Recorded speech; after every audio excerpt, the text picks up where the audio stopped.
Assalamualaikum warahmatullahi wabarakatuh. Anak-anak sedang menyaksikan channel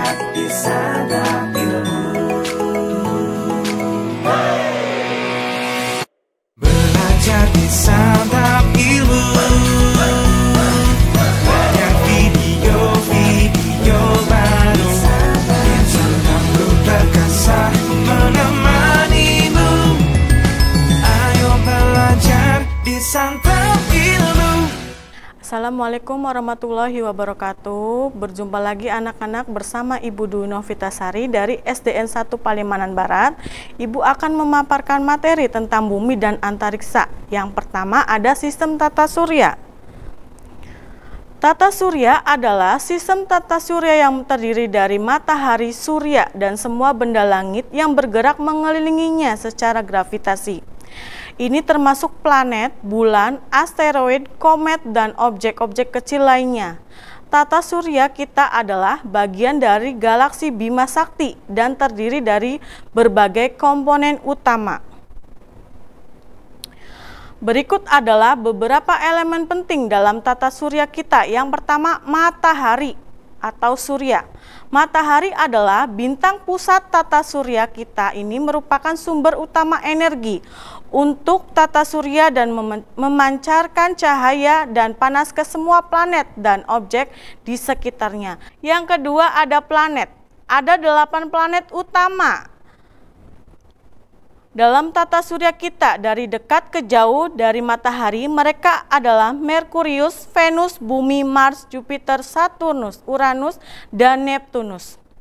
Planet-planet ini bergerak mengelilingi matahari dalam lintas elips. Yang ketiga, bulan satelit. Planet-planet dalam tata surya kita juga memiliki bulan satelit-satelit yang mengelilingi mereka. Bumi memiliki satu bulan, sementara planet lain memiliki beberapa satelit. 1. Asteroid dan komet. Tata surya juga berisi banyak asteroid dan komet yang bergerak mengelilingi matahari. Beberapa di antaranya memiliki orbit yang membawa mereka mendekati planet, seperti komet Hale-Bopp yang terkenal. Yang kedua, sabuk asteroid terletak di antara orbit Mars dan Jupiter. Sabuk asteroid adalah kumpulan besar asteroid yang mengorbit matahari. 3. Sabuk Kuiper. Sabuk Kuiper adalah daerah di luar orbit Neptunus yang berisi berbagai objek beku seperti Pluto, Eris, dan makhluk-makhluk trans-Neptunus lainnya. Yang keempat, Oort. Oort adalah daerah yang jauh lebih jauh dari tata surya utama yang berisi komet yang terjebak oleh gravitasi matahari. Yang kelima, pasarannya antar planet. Ini adalah daerah kosong di antara orbit planet-planet dalam tata surya yang tampaknya tidak memiliki objek besar di dalamnya. Yang kedua, sistem galaksi. Terdapat berbagai jenis sistem galaksi, di antaranya yang pertama, galaksi spiral. Galaksi ini memiliki tampilan seperti piringan dengan lengan spiral yang mencuat dari pusatnya. Contohnya galaksi spiral terkenal adalah Bima Sakti. Yang kedua, galaksi elips. Memiliki bentuk bulat atau elips yang lebih terkompresi. Mereka cenderung memiliki lebih sedikit bintang baru yang berbentuk daripada galaksi spiral. 3. Galaksi beraturan.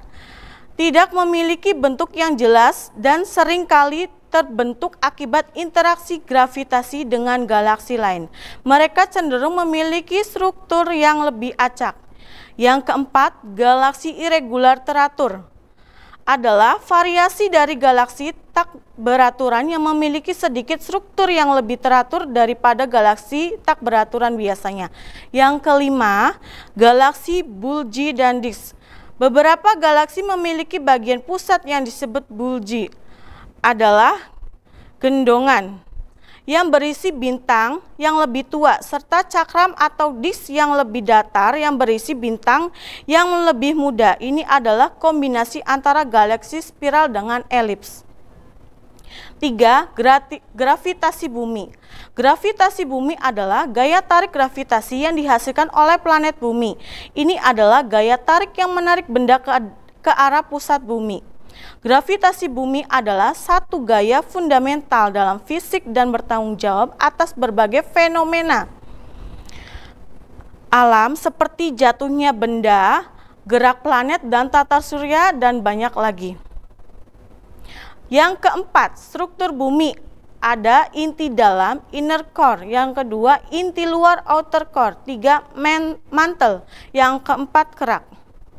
5. Medan magnet bumi. Medan magnet bumi adalah medan magnet yang dihasilkan oleh planet bumi. Medan magnet bumi ini disebut juga sebagai medan magnetik bumi atau medan geomagnetik. Medan magnet bumi adalah hasil dari aktivitas inti bumi yang terdiri dari besi cair yang mengalir dan bergerak di dalam inti luar bumi. 6. Gerak bumi. Gerak bumi merujuk pada berbagai gerakan dan perubahan yang terjadi di planet bumi. Bumi mengalami beberapa jenis gerakan yang signifikan, termasuk rotasi, revolusi, dan prekasi. 7. Bulan sebagai satelit. Bulan adalah satelit alami bumi. Ini adalah benda langit yang mengorbit bumi dan sejak lama menjadi objek yang menarik untuk pengamatan manusia. Yang ke-8, fenomena ketidakseimbangan pada lapisan bumi. Ketidakseimbangan pada lapisan bumi adalah fenomena geologis yang terjadi ketika ada perubahan atau pergeseran dalam komposisi, suhu, tekanan, atau keadaan fisik dari salah satu lapisan bumi. Ini dapat mengakibatkan berbagai gejala dan dampak, termasuk gempa bumi, erupsi gunung berapi, perubahan iklim, dan banyak lagi. Terima kasih. Wassalamualaikum warahmatullahi wabarakatuh. Jangan lupa like dan komen di channel Indosemen Santap Ilmu. Terus dukung channel Santap Ilmu dengan like, subscribe, dan share konten-konten kami ke teman-teman kamu ya. Sampai bertemu di konten berikutnya. Ayo belajar di Santap Ilmu.